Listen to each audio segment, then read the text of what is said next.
रहीम अस्सलाम वालेकुम बच्चों। आज का आप लोगों का जो लेसन है वो है फ्लो ऑफ फ्लूइड्स के बारे में।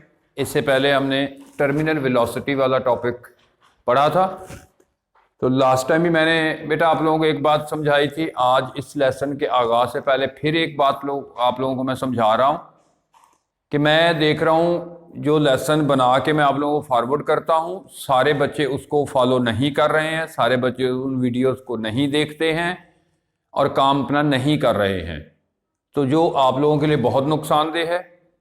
इसलिए मैं आप लोगों को फिर ये हिदायत दे रहा हूँ कि जो वीडियोस आप लोगों को सेंड की जाती है लेसन की, इसको गौर से सुना करें, गौर से देखें, फिर बुक से रीड करें। दोबारा आप लोगों को ये लेसन नहीं पढ़ाए जाएंगे।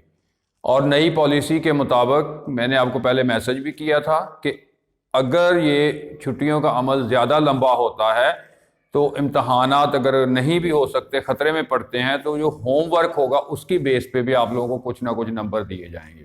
तो जो भी वीडियो आपको भेजी जाती है उसको सुना करें और एक होमवर्क रजिस्टर मेंटेन करें, और ये आपने रिटर्न होमवर्क करना है जो जब आप वापस आएंगे ये चेक किया जाएगा। तो अब हम लेसन की तरफ आते हैं।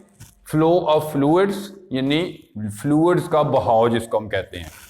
तो इसको अगर हम देखें, फ्लूइड्स के जो फ्लो है इसको दो हिस्सों में तकसीम किया गया है। यहाँ एक को हम कहते हैं स्ट्रीमलाइन यानी स्टेडी फ्लो, और दूसरा है टर्बुलेंट यानी इर्रेगुलर फ्लो। फ़र्क क्या है? बुनियादी तौर पे हमने इन दोनों में सिर्फ फ़र्क और इसकी तारीफ ही आज का आपका लेसन है जो देखनी है कि स्ट्रीमलाइन या स्टेडी फ्लो। इसमें आप ये एक डायग्राम देख रहे हैं जिसमें एक पाइप में से एक फ्लूइड जो है वो गुजरता हुआ, यानी फ़र्ज़ करें पानी है, वो गुजरता हुआ दिखाया गया है, और इसके तीन मुख्तलिफ मकामात पे हमने 3 पॉइंट्स ए, बी और सी की शक्ल में लिए हैं। तो स्ट्रीम लाइन यानी स्टेडी फ्लो के अंदर बेटा ये होता है कि फ्लूइड इस तरह से फ्लो कर रहा होता है कि किसी एक ख़ास मकाम से, फ़र्ज़ करें हम ये एक पॉइंट ए ले लेते हैं, इस पॉइंट ए से जितने भी पार्टिकल्स ऑफ द फ्लूइड गुजरेंगे they will execute the same type of motion. They will execute the same type of motion यानी उसकी वेलोसिटी, उसके हरकत करने की सिमत और उसकी स्पीड वगैरह सारी की सारी यहां पर वो एक जैसी होंगी। यानी आप कह लें कि अगर एक पार्टिकल, एक मॉलिक्यूल जो है वो टी सेकेंड्स टाइम के दौरान ए मकाम से बी मकाम पर शिफ्ट होता है, तो उसी दौरान में जो बी पर था वो उससे अगले पॉइंट पे शिफ्ट हो जाएगा। इसी तरह जो ए से पीछे था वो ए पर आ जाएगा, ए बी पे चला जाएगा, बी उससे आगे कोई पॉइंट होगा और वो सी पर, सी से इसी तरह से आगे सिलसिला जो है वो चलता रहेगा।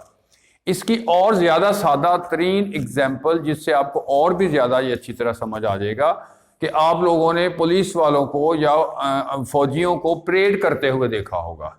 जब वो रेगुलर तरतीब से परेड करते हैं तो उनकी जो फॉर्मेशंस होती हैं, उनकी जो लाइंस होती हैं, वो कुछ इस तरह होती हैं कि स्टेप के साथ स्टेप मिल रहा होता है। अगर एक अगला सिपाही 2 फुट कदम आगे लेता है तो एट द सेम टाइम पिछला भी 2 फुट आगे मूव करता है, उससे पिछला भी 2 फुट आगे मूव करेगा। तो इस तरह से वो स्टेप बाय स्टेप जो है वो चल रहे होते हैं। लेकिन अगर उनकी फॉर्मेशन में मूवमेंट ना हो तो वो जो मूवमेंट होती है वो रेगुलर नहीं होती है। तो इसी तरह से ये लिक्विड्स के अंदर यानी फ्लूइड्स के अंदर जो फ्लो होता है अगर एक रेगुलर मैनर में हो तो उसको हम कहते हैं स्ट्रीमलाइन या स्टेडी फ्लो। तो इसकी कुछ खास बातें हैं, उनमें से यहाँ 2-3 मैंने मेंशन की हैं, जिनमें पहली है पाथ ऑफ फ्लो, कि वो लाइन, जैसे कि ये लाइन जो है जो जहाँ मैंने ड्रॉ की हुई हैं, ये जो लाइंस होती हैं ये इसके पाथ ऑफ फ्लो कहलाते हैं। और याद रहे कि स्ट्रीम लाइन फ्लो के अंदर यानी स्टेडी फ्लो के अंदर कोई एक लाइन दूसरी लाइन को क्रॉस नहीं करती, यानी इस तरह से ये इंटरसेक्ट नहीं करेगी। ये आप देख रहे हैं कि ये हर एक पार्टी का जो अपने एक रास्ते के ऊपर ए, बी और सी और इस तरह से ये चलता जा रहा है। इसी तरह ये दूसरा रास्ता है, फिर ये तीसरा, चौथा, और ये इस तरह 4-5 लाइनें जो हैं वो दिखाई हुई हैं। एट द एंड वो इसी लाइन के साथ वो चल रही हैं।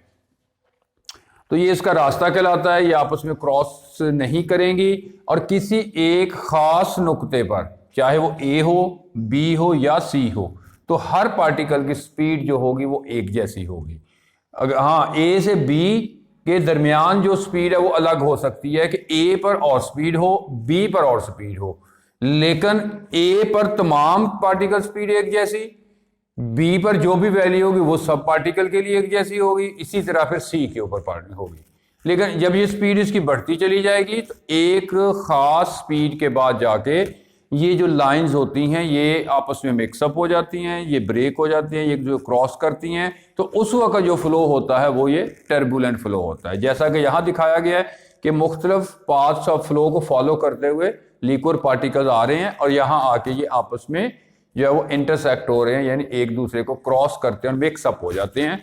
तो टर्बुलेंट फ्लो इर्रेगुलर फ्लो के दौरान किसी भी लिक्विड के जो पार्टिकल के फ्लो का जो रास्ता होता है, जो पाथ होता है या जो उसका पैटर्न होता है, वो डिटरमिन करना जो है वो इतना आसान काम नहीं है, बल्कि आप कह लें कि ये नामुमकिन ही होता है। जबकि स्ट्रीम लाइन के अंदर ये सारी चीज़ें जो है वो पॉसिबल होती हैं। तो ये था छोटा सा लेसन था आप लोगों का आज का, स्ट्रीम लाइन फ्लो और टर्बुलेंट फ्लो का। तो उम्मीद है कि ये आप लोगों को समझ आ गया होगा और जो वीडियो के शुरू में मैंने आप लोगों को हिदायत दी हैं उसके ऊपर आप लोग अमल भी करेंगे। तो आपका लेसन ख़त्म हुआ। Thank you very much. अस्सलाम वालेकुम स्टूडेंट्स।